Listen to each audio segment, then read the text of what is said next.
I am a Hindu, a mad Hindu.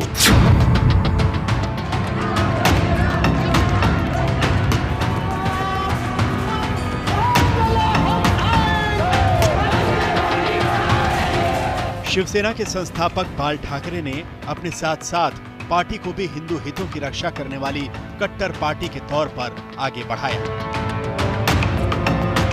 इसका सबसे बड़ा सबूत बाला साहब ठाकरे का वो बयान है जो उन्होंने उस वक्त दिया था जब अयोध्या में बाबरी ढांचा ढहाया गया था।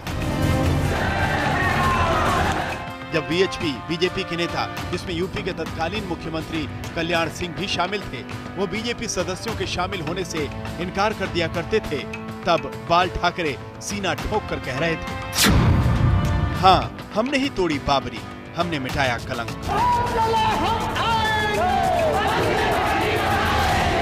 उन्नीस सौ 92 में जब बाबरी मस्जिद ढहाने की बारी आई तो खुद बाला साहेब ने कहा था कि बाबरी मस्जिद की दीवार और मीनार पर सबसे पहले चढ़ने वाले कारसेवक शिव सैनिक ही थे।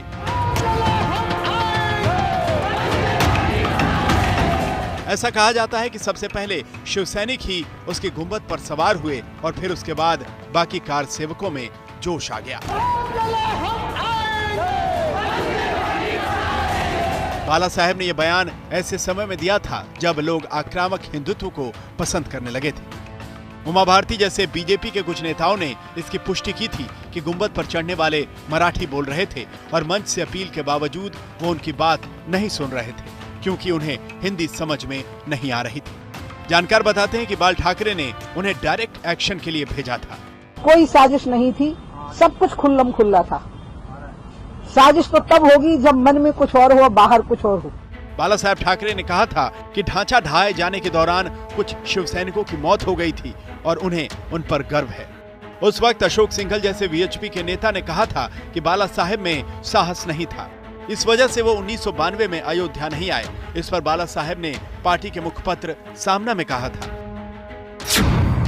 राम मंदिर के लिए आंदोलन सभी हिंदुओं का आंदोलन है। मैंने कहा कि सारी हिंदू पार्टियां और संगठन अपने बैनर किनारे रख दें और एक भगवा झंडे के तले इसके लिए एकजुट हो जाएं।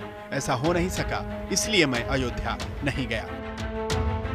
दरअसल बाला साहेब सीधी बात करते थे और शिव सैनिकों को भी सीधी कार्रवाई करना सिखाते थे। अगर आतंकवादी कश्मीर में अमरनाथ यात्रा को रोकते थे तो महाराष्ट्र में बाल ठाकरे ऐलान करते थे